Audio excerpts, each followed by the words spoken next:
मित्रांनो नमस्कार. हा एक जाधव नावाचा व्यक्ती आहे. पहिले हा बघा काय बोलतो, झाकण झुला. हा मनोज जरांगे पाटील हा व्यक्ती सर्वसाधारण लोकांच्या न्याया हक्कासाठी लढतो, म्हणून मला वाटलं या व्यक्तीवर टीका टिप्पणी करणं योग्य नाही.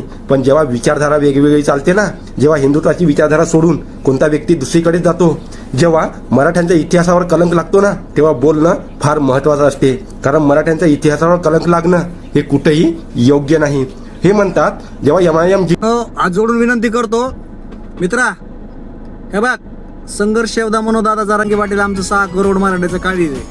आणि तू जर त्यांच्यावर आरोप घ्यायचा प्रयत्न करशील, झाकण झुल्या डुप्लिकेट अवलाद जाधव, तुला एक वॉर्निंग सांगतो मी एक मराठा सेवक म्हणून, तुझी तेवढी लायकी नाही आहे जरांगे पाटलाला बोलायची. आणि दुसरी गोष्ट एक राहिला मुद्दा, तर जे जरांगे पाटील सांगते का तसं वागावं लागन काय.